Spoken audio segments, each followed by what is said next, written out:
Mae gen I paddle sport leader, mae gen I powerboat level 2, mae gen I pool attendant, mae gen I SFRT sef safety and rescue, a mae gen I sailing hefyd.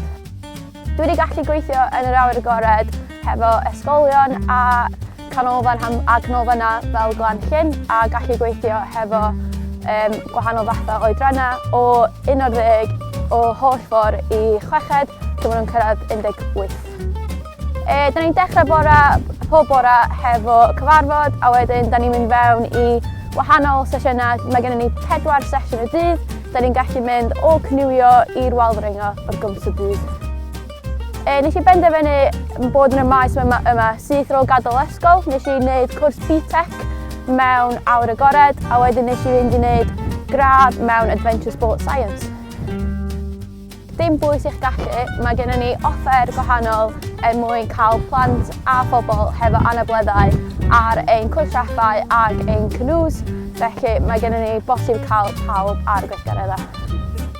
Dwi eisiau mynd mlaen i gwneud flwyddyn ail dysgu, sef flwyddyn ang, lle dwi'n gorfod gweithio mewn ysgol am flwyddyn i allu sicrhau cwrs dysgu fi am weddill yn bywyd.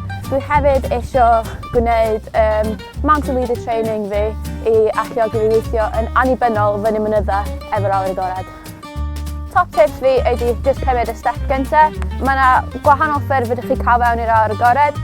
Mi fydych chi'n gwneud apprentice sy'n hands-on hefo llefydd fel Glan-llyn, neu fydych chi'n gwneud cwrs BTEC yn y coleg a wedyn mynd mewn i gradd fel nes i wneud. Jyst cymrydwch y step gyntaf.